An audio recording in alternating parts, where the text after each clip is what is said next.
Mangauti na humida Ningol thamoy changduna kaihaurari Ningthibi imagi fizosu isang sangli ngasidi Phawnasu jagoi thikli Liri liri malang tanthada phajaida Ningthida ima nangse Pamuida ima nangi saktam Mangledo Ningtham thagi nungsagi maisadi Numina luton yorokpadada khangi haibaduni Pirol athaba hek litluragana humang hekta masawi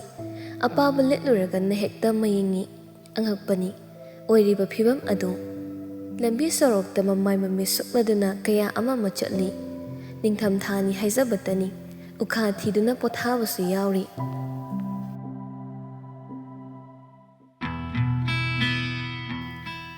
Numitu ay school da imanabi singa wari tauri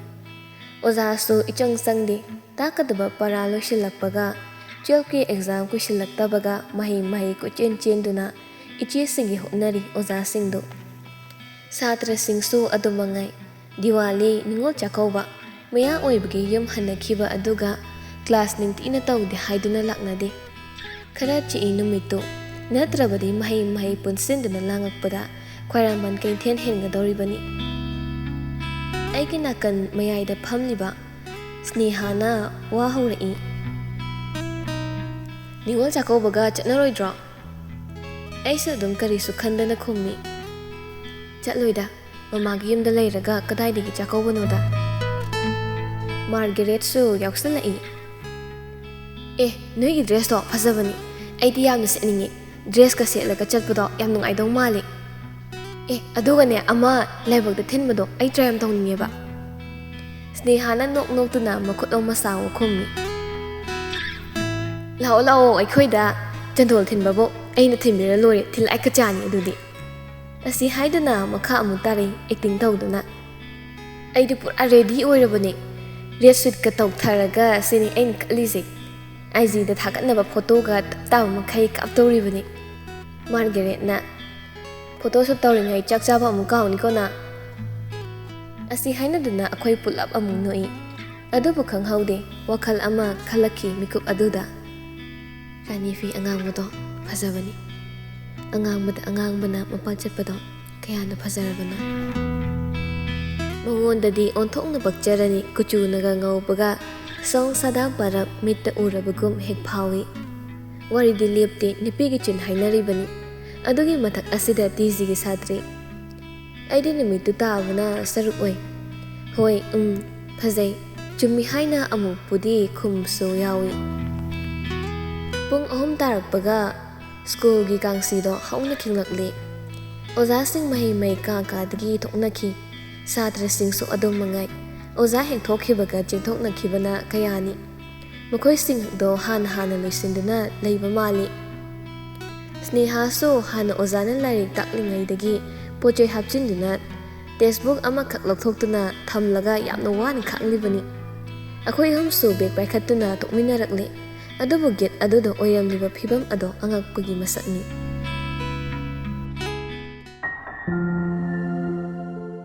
Laimachuna pungthan hek thalli lawma lakpa parents amadi bensing aduna lambi matek ado ngihak aduda traffic jam thokle Asum tabli tholakpana akoi ahum tokhai tare Margaret na benda Snehana kai sampat rom da chakri Aina kangna rom da mayam marak aduda chatli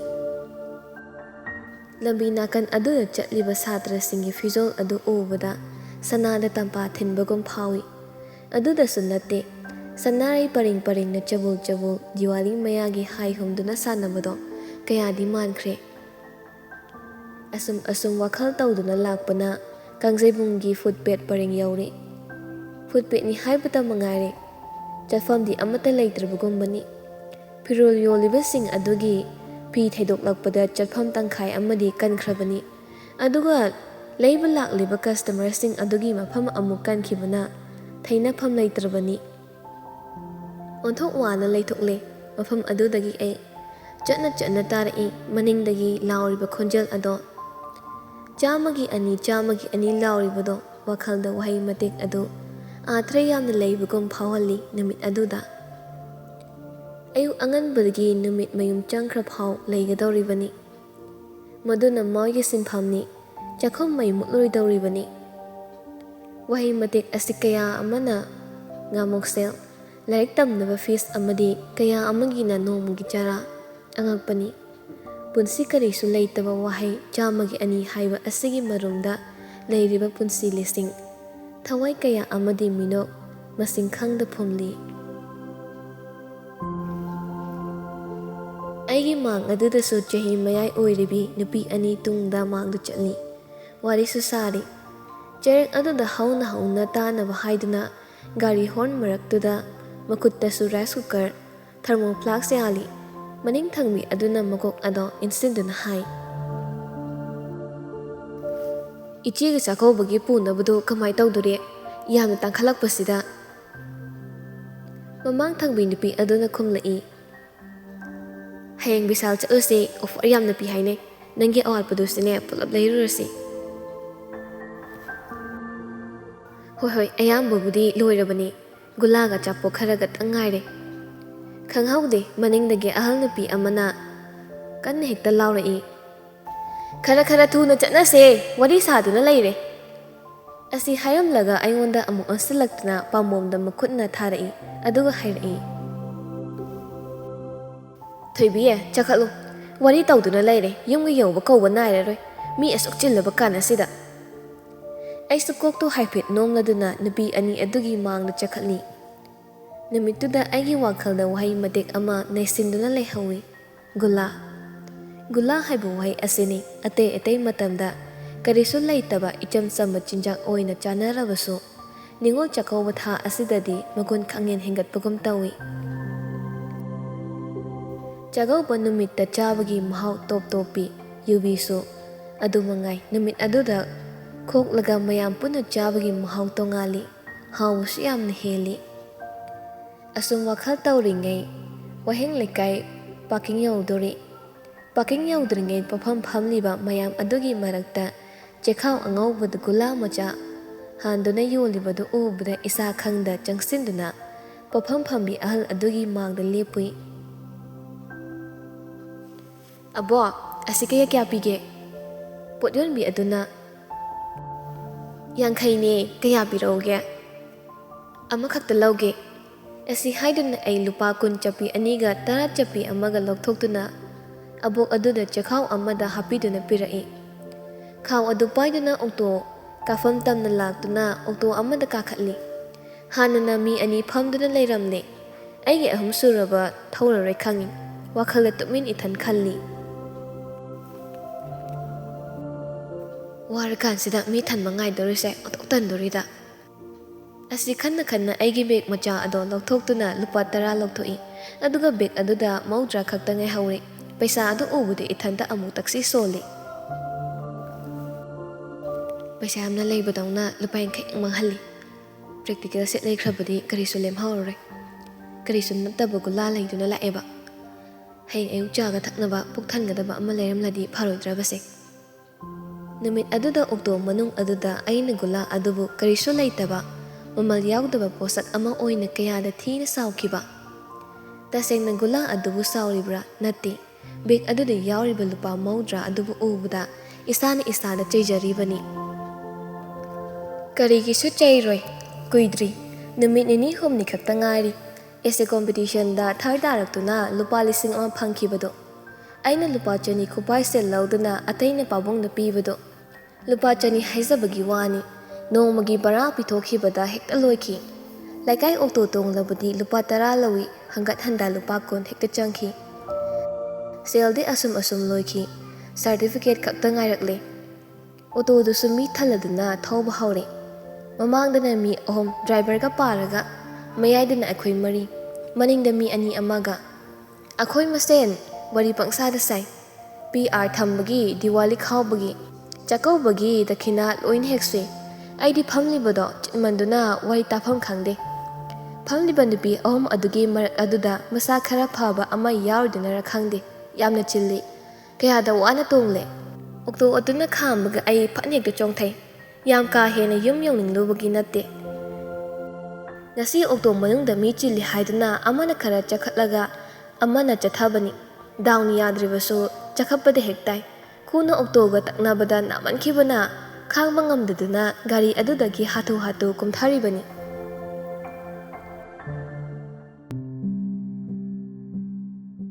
parking adudagi aigi laifam adu thongal ani ahum changi gate yaroduna hangduna changlakli imana mangolda mechin thauduna leirami aisu tapna changlakli imana thoi nang halaklabra ibungodo imungda leigibani halakpadagi karisu chaw thau haiba yadabani ningai tawribani nanga kharane charado wanminaro ngasagi iromba khara lehobani yirum ama leibado haugesu hauro aina ngakna hangi kaigino ibungoda ningai tawribabo imana khangde school halakpadagi magi phirol ayu haiduna yamna nganglambani asi hayamlaga phi taiba amo hawkre aisu imung changlakle beka gula aduga table mathak amada thamlamlaga phirol hongna phamungda mai opsenduna leiriba ibungo tanaba wa hangi kari tawre phamung thiplaga leiside charawalu silao pakhom phangde ibungo du tasingna sawri bra khangre aisu chakhom changlutuna iromba tengkhot adon lauraga khangmacha amada haidoktuna kangsoi thongdo ing nakandana yirum hawi loirduna chak thidoklaga chanaba ningthina thamamlaga amu phamungda kaptuna leiriba ibungogi masa nomduna amu hangi lao hagolo charawal silao kari tawri haibano nangbo pakhum ngaibani phangde hantamukso oire khangladuna aina makhatai lanthoi hoidi bomla leini haiduna mamangi dukan chakhi hang diwali gi bomla tara pibadu lainaba lupa kun pige tawbani nang chatlaroi harira ai di charawan baloiraga chalusi kaina khallaga ithada chappa tarene ai gi waising do tabada ibungodo sat hawgalai mamit ipompomladuna asingbagira leirusi ko che wada hayamlaga chak thamlamliba adomna changkhiduna tapna chaba hawkhre aisu changsinduna phamthaduna chaba hawi chakhom ahom mari huklabatung aina wari hawi karigi ningai tawribano chakta thomba yadraba hanta mukti pakhom pirei ibungodo aigi ningo chakobagi phirol karam kanda leibidoino ibungona aingoda yengduna pakhom ngairibado aingi hakti matha sai adabu khomdabadi yadabanina ngihak tumina leirabatung khummi handakti akhoi ningol chakoba cholai mama hoide leiraga karam haina chakani mathang chahi yumda halaklaba kandane chakadabani diwali di sida pangthokpa kaide aduna kenda leiduna thansi momlasu leiduni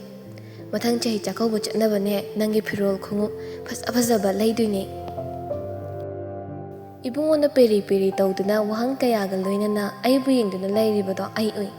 pakhom piba ngamlaroi haibasu ai khangi adubu ai angang asigi wakhal karamna na thaigani khalli tanja aduda aina ngasai lerekhiba gula macha ado ningsinglai aina school halakpada gula macha lerekpani table da lehobani hayingsu leiduni ningai tawrna imada wahaidu tabada chak ado hatu chaduna khut hamdoklaktuna table tamna chensin khiduna gula yawo chekhau ado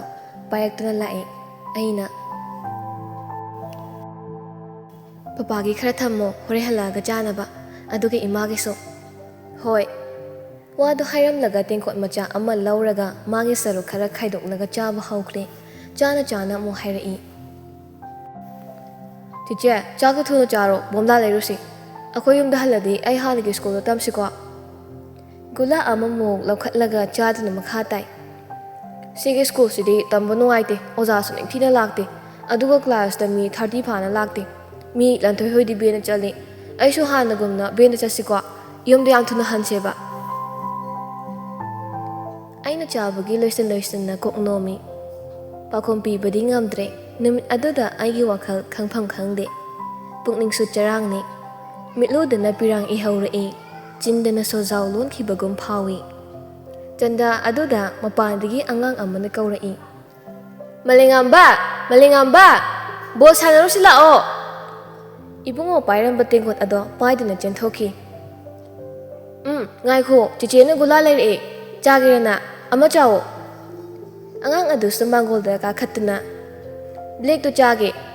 ꯑꯁꯤ ꯍꯥꯏꯗꯅ ꯒꯨꯂꯥ ꯑꯗꯣ ꯂꯧꯗꯨꯅ ꯃꯈꯥ ꯇꯥꯏ꯫ ꯄꯨꯄꯨꯅ ꯋꯥꯡꯈꯩ ꯄꯨꯄꯨ ꯍꯣꯏꯗ ꯄꯨꯅꯕ ꯒꯨꯂꯥ ꯉꯧꯕ ꯂꯩꯔꯦ, ꯑꯗꯣ ꯑꯩꯗꯤ ꯕ꯭ꯂꯦꯛ ꯍꯦꯟꯅ ꯄꯥꯝꯃꯤ꯫ ꯏꯕꯨꯡꯉꯣꯗꯣ ꯏꯃꯨꯡꯗ ꯇꯞꯅ ꯍꯣꯠꯇꯨꯅ ꯑꯃꯨꯛ ꯆꯦꯟꯁꯤꯜꯂꯛꯏ꯫ ꯇꯦꯡꯀꯣꯠ ꯑꯗꯣ ꯑꯩꯉꯣꯟꯗ ꯄꯤꯔꯛꯇꯨꯅ ꯍꯥꯏꯔꯛꯏ, ꯑꯩ ꯁꯥꯟꯅꯔꯨꯒꯦ ꯅꯥꯀꯟꯒꯤ ꯂꯝꯄꯥꯛꯇ꯫ ꯆꯤꯆꯦ, ꯀꯣꯟ ꯐꯦꯡꯕ ꯂꯣꯏꯔꯒ ꯑꯩ ꯀꯧꯕ ꯂꯥꯛꯎꯀꯣ, ꯕꯣꯝꯂꯥ ꯂꯩꯅꯕ, ꯀꯥꯎꯅꯨꯀꯣ꯫ ꯑꯁꯤ ꯍꯥꯏꯗꯨꯅ ꯂꯥꯎꯗꯨꯅ ꯆꯦꯟꯈ꯭ꯔꯦ꯫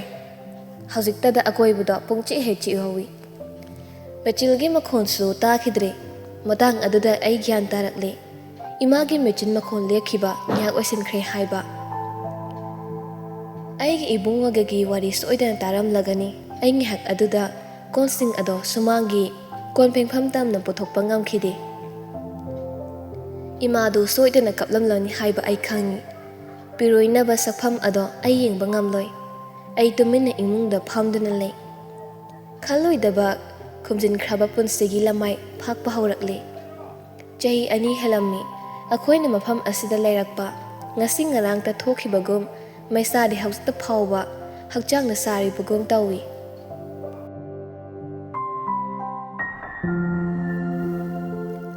ꯃꯦꯒꯤ ꯇꯥꯡ 3 ꯅꯨꯃꯤꯗꯥꯡ ꯋꯥꯏꯔꯝ ꯌꯥꯆꯪꯂꯛꯄ꯫